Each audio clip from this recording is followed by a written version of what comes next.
Hola a todos. So I had a good question in my comments that I'm going to answer in this video. The comment reads, I find most of Spanish relatively straightforward. I just always flop at listening. How do I improve, please? So let's talk about this. In this video, I'm going to sort of answer the question of how to actually get better at listening, and this is for both GCSE and A-level Spanish. I would say there are three main things you can do to get better at listening. Listening is probably the hardest paper, especially at GCSE. You've got the reading paper, writing, and speaking. Listening, I would say, is the hardest one out of all of them. Even for A-level, the listening bit in paper one is quite a difficult part of the paper. So let's talk about the three ways you can improve sort of quite quickly and actually get better at listening. First thing is vocabulary. I've gone on about this quite a lot. So for both GCSE and A-level, there are a specific list of words you can learn. For GCSE, they will only ask or only include those words in the listening questions, even in the reading paper as well. So there's a prescribed list of words. And these you can find in your specification. And to learn these specific set of words, there's around 2,000 of them for both for AQA and Edexcel. I'd use flashcard apps like Anki, Quizlet, or even like Memwise that some people like to use. But whatever you use to learn these words, there are a specific list of words. If you learn the words, they are the same words that will come up in the listening paper. If you recognize them, if you know their meaning, the exams will automatically become easier because you can understand what is being said. And in terms of going about learning these words, there's a lot of them. So I would say do a little bit every day. Consistency is really key with learning vocabulary. So a little bit every day over many, many months, and you will soon, hopefully, get through the 2,000 words and then know all of the words that they will ask you in your GCSE exams.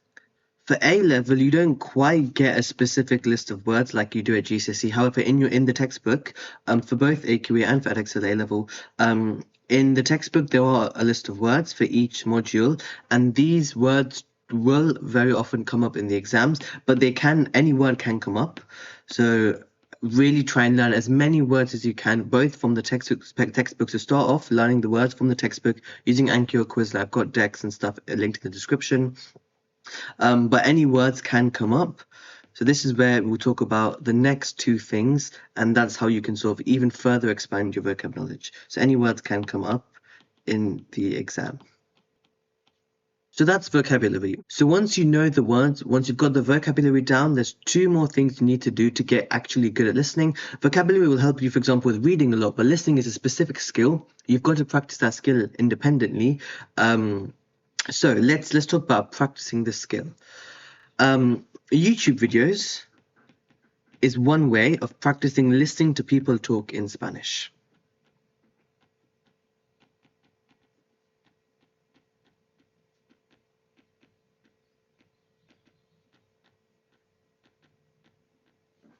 At GCSE, you'd hear people talk about, for example, podcasts, listening to music. I personally am not a fan of these two things. At A-level, yes, but at GCSE, I would stick to YouTube videos from this particular channel, which I'm going to mention in just a second. But at A-level, I wouldn't recommend this. I'm going to put X there. Sorry, at A-level, I would recommend podcasts and music, but at GCSE, just these YouTube videos from this channel by the name of Dreaming Spanish is enough. So Dreaming Spanish is the name of the YouTube channel. They have got videos made for Spanish learners.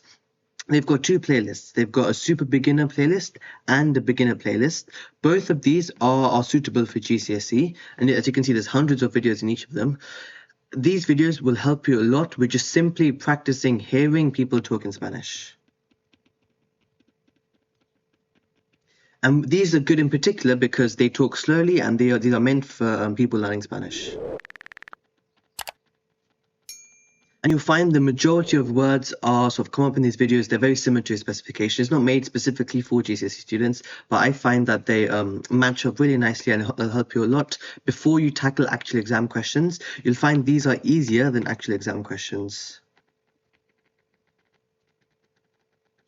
And then for A-level, they've also got sort of advanced videos as well that you can have a look at.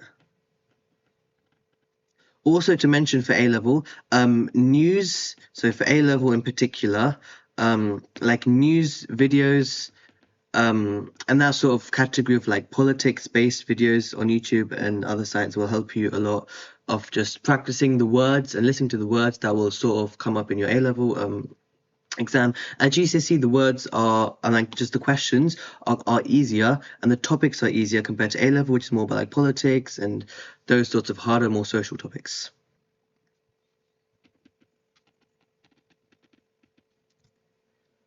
And continuing on from this, quite a lot of sort of popular news websites in Spain have YouTube channels. So, for example, 20 Minutos is one news website. I'm pretty sure BBC Mundo as well.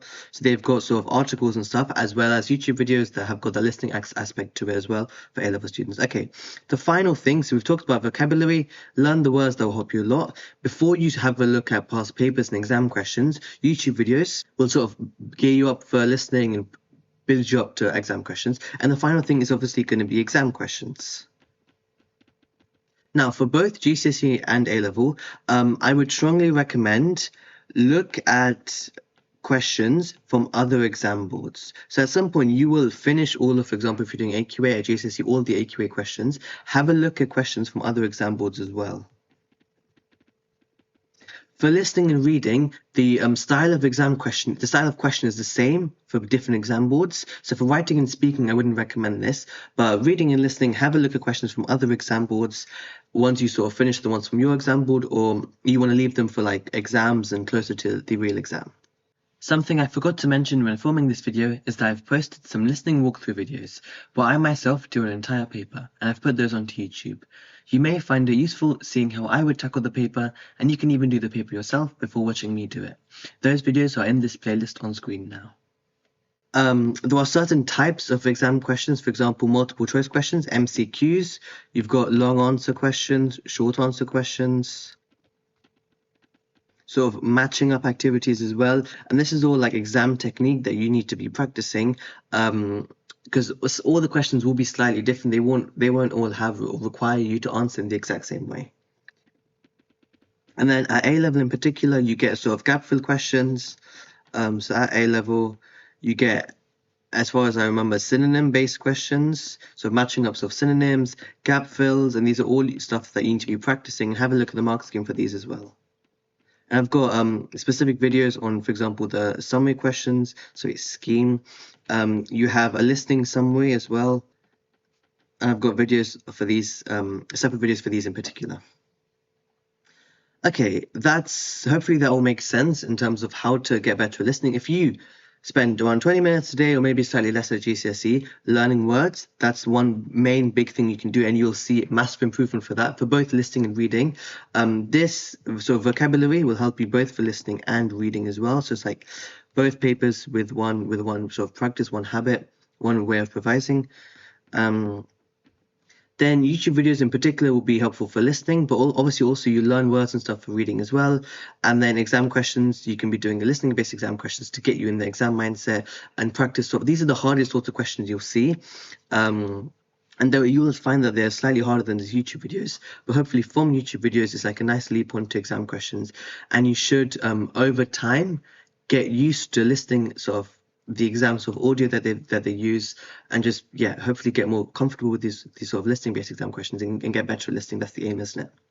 And the last thing I want to talk about are student opinions. So these are all responses or like opinions from GCSE students who sat the listening paper. So for either AQA or EdXL, it's all mixed up in this, but for the 2024 exams.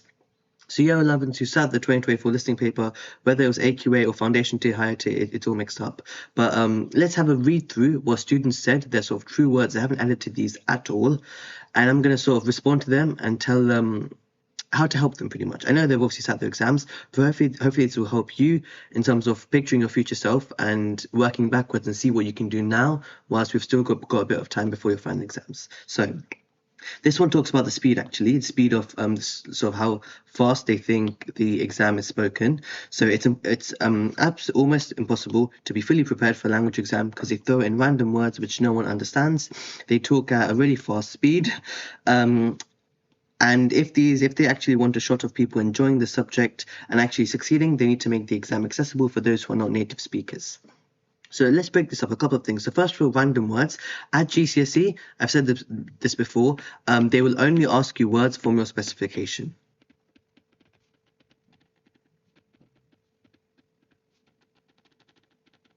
So unfortunately, this student thinks they're random words because they have not looked at the specification. They have not sort of done flashcards and learned the words and used Anki or Quizlet or whatever. If you do, then you won't think they're random words. You should hopefully recognize them all and know them all. So that's the first little myth I can deny and say to sort of to fix this, the random words aspect for GCSE, look at the specification, learn those words. They are the only words that will come up. So the examples are telling you what words they will use. So just learn them. There's a lot of them, but if you learn them, they'll help you a lot. Then the speed, I think, so in a way it's true. They talk, I wouldn't say fast. Like if you, they don't actually talk fast, but it can seem like that, I understand. You will quickly sort of combat this by practicing. If you do a couple of past papers, you'll slowly get used to it. And there's not much more else that can be done apart from that. But objectively, they don't actually talk super fast. If they spoke at the same speed in English, you wouldn't think it was fast. It makes sense why you, in the exam, it feels like it's fast, definitely. Obviously, we're not native speakers, you're not a native speaker. But a bit of practice will go a long way, and you will sort of, the more practice you do, the slower you'll think they speak because you'll be used to it. And then there are other issues in terms of the exam being accessible. I'm not going to sort of talk about that last comment too much, but I'm not a native speaker. I still got a grade 9 in the subject, so I don't think it's quite as difficult or as unfair as the student makes it to seem. And there are ways to get better at practice, etc. Let's talk about the next comment. So glad I revised vocabulary, but in listening I couldn't tell which word they said sometimes, so struggled to answer the question and should have done more listening practice. Of course, practice will help you with this, but sometimes in the exam, for both GCSE and A-level, especially A-level to be fair, you will hear words that you don't know what they are. Like you can't tell exactly what word they are saying. And this comes in terms of like phonetics and stuff. So if you know the Spanish alphabet, I know it seems silly, but know like the how to pronounce each letter. So I'm going to write here, know the Spanish alphabet and sort of pronunciation, just like you would do in English and phonetics. If I gave you an English word that you've never heard of, like a really high level word, you would probably still be able to spell it based on how I'm saying it. So I'm going to write here pronunciation as well. If you learn how to pronounce each letter, even if they say a long word that you've never heard of, you will be able to sort of at least spell it out. And then once you've written out the word, you can sort of break it down and see if that helps you. Oftentimes, writing out the word sort of visually will help you understand what it may mean. I'm going to give you an example. If I say the word paraguas, it's spelled paraguas, like this. In this word, you may not know what it means, but you can see the word agua in there, and it is something to do with water. It actually means umbrella, this word. It's like stopping water or umbrella is what this word means. But hearing the word, not knowing what it means, but being able to spell it is really useful because then you can sort of break it down and work out what could this word mean, possibly something to do with water. So knowing the alphabet and like pronouncing each letter is how I'm going to sort of tell you to improve at that. Next comment. So I loved listening, not gonna lie, I didn't revise as much as I so maybe should have, but I do Duolingo each day, and during half time I did a few past papers. I think I could have scraped in that. Okay, really happy that you think you did well. Past papers the student mentions and they found it helpful, so as I said before, doing those will help you a lot. Don't have to do too many of them, but you would be a fool to go into the exam not having done any past papers. Just like any subject, like do past papers, you know? And then Duolingo, the student mentions, it can be helpful at GCSE, not for A-level, but this can be helpful in sort of year 10 maybe, or I wouldn't use it as like exam practice towards the end of your close to exams, but it can be helpful for GCSE students. And this student here has found it helpful. Okay, next, I'm glad I revised vocab on descriptive words. So I'm guessing the student just means adjectives, as they appeared the most, but I wish I would have listened to more Spanish to get used to how the audio would sound, as it was hard to listen, concentrate, and put pen to paper all at once without getting frustrated. My first thing here is don't multitask. So the audio will play twice, and I personally do like writing down what I hear as it's playing, but for most students, I'm going to recommend, because the audio plays twice, the first time just listen, and the second time put your pen to paper and start answering the questions and writing down what you're hearing. That way you're not multitasking too much.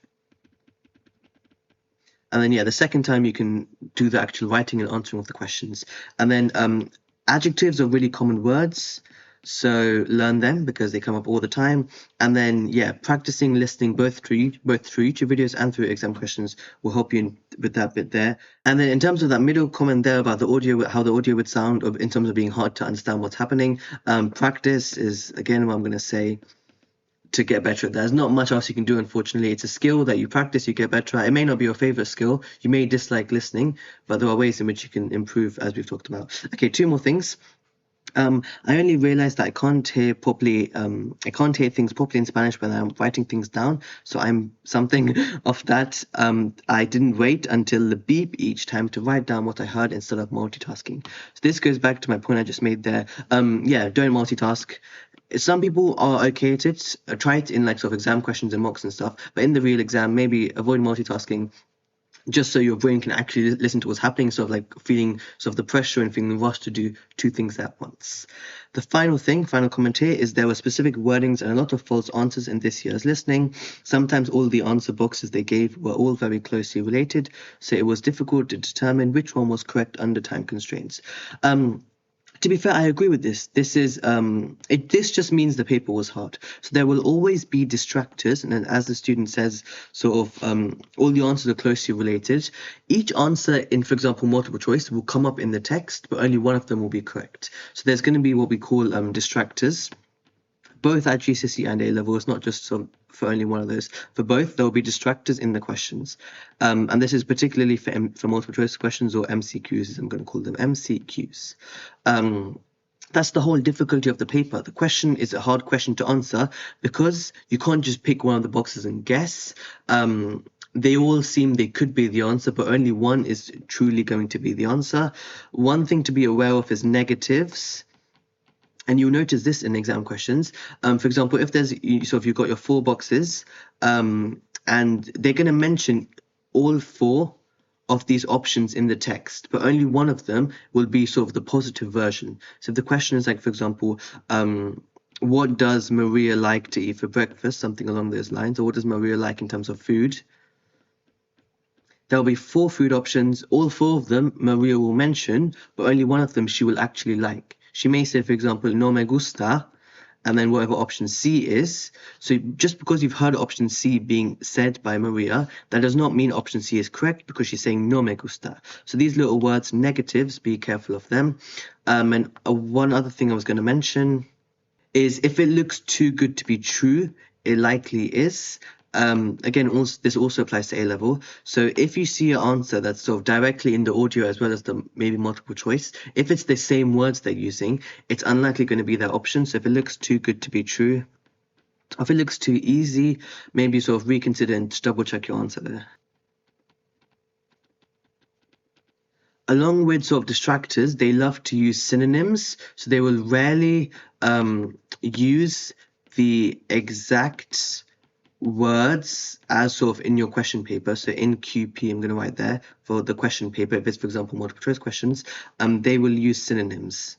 Again, both at GCSE and A level, they will use synonyms to the words you're hearing or to the words in the question paper. Okay. I really hope that all makes sense. If you've got any questions, just leave a comment in the sort of comments below. But yeah, so the 2024 papers, I think they were sort of more difficult than previous years, but this is how it's going to be even for the 2025 ones, etc. going forward. So sort of knowing what students have thought of the paper, you can work ahead and get a bit of a head start and perhaps revise a bit better than students before you have for the listening paper. So that's pretty much the end of this video. As I said, if you've got any questions, let me know. I really do hope this has helped you and you feel that listening is not some impossible exam paper. It's a difficult skill, but it's an important skill that you can revise in the ways that we've talked about. Okay, vale. Head to a-spanish.com/tutoring for any sort of tutoring lessons if you want from me. And then apart from that, adios.